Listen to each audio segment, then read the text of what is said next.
কয়েকদিন আগে 10 মিনিট স্কুলের আমার কলিগ ঐশী আইএলটিএস পরীক্ষা দিয়েছে এবং আইএলটিএস পরীক্ষা দেওয়ার ওর কিছু ইন্টারেস্টিং অভিজ্ঞতা হয়েছে। ঐশী, পরীক্ষা দেওয়ার সময় কি মনে হয়েছিল যে এই জিনিসগুলো তো মনে হয় একটু ভুল করে ফেলতেছি, একটু ডিফারেন্টলি করা দরকার ছিল? পরীক্ষা তো দিয়ে ফেলেছি, কিন্তু আসলে মনে হচ্ছে বেশ কিছু সমস্যা ছিল। তাহলে যদি তুমি আমাদের স্টুডেন্টদের সাথে একটু শেয়ার করো যে তোমার নাম্বার 1 কোন ভুলটা মনে হয়েছে যে সেটা কেন করলাম পরীক্ষায়? স্পিকিং এর সময় আমার কাছে মনে হয়েছে বেশ কিছু ফিলার্স ইউজ করে ফেলেছিলাম। ফিলার্স ইউজ করা নিয়ে দুটো জিনিস মনে রাখতে হবে। টুকটাক এদিক ওদিকে ফিলার ইউজ করলে সমস্যা নাই, কিন্তু আমরা যদি আমাদের বাক্যে প্রত্যেকটা বাক্যে ফিলার ইউজ করতেই থাকি তাইলে কিন্তু আমাদের স্পিকিং এ মার্ক কাটা যাবে।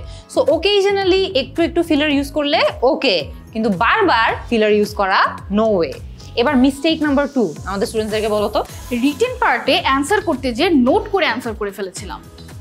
আচ্ছা, রিটেন পার্টে কিন্তু নোট করে বুলেট পয়েন্টস এভাবে লেখার কোনো স্কোপ নাই। আমাদের এখানে কি লিখতে হবে? টাস্ক 1 আর টাস্ক 2 তে দুটো এসে লিখতে হবে, একটা ছোট্ট রিপোর্ট এবং একটা বড় এসে। সো রিটেন পার্টে কিন্তু নোট আকারে বুলেট পয়েন্টসে কোনোভাবেই লেখার দরকার নাই। এবার ঐশী, 3 নম্বর ভুল কি ছিল? লিসেনিং পার্টে একটা কোশ্চেনের অ্যান্সার মিস করে গেছিলাম, তারপরে আরো কিছু মিস করে ফেলেছিলাম।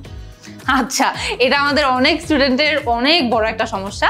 লিসেনিং এ অডিও চলতে থাকে, আমরা যদি একটা আনসার মিস করে ফেলি আমরা বারবার চিন্তা করি আল্লাহ কেমনে মিস করলাম, এখন কি হবে, নেক্সট অ্যান্সার না করে আমরা ওই অ্যান্সার নিয়েই পড়ে থাকি। এটা কোনোভাবেই করা যাবে না।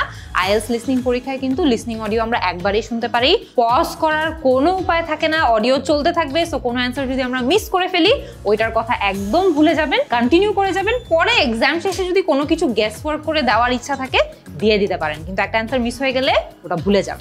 লাস্ট মিস্টেক ঐশী, কি ছিল? রিডিং পার্টে বেশ কিছু কোয়েশ্চেন নিয়ে কনফিউজ ছিলাম, কনফিউজড হয়ে অ্যান্সারই অ্যাটেম্প্ট করি নাই।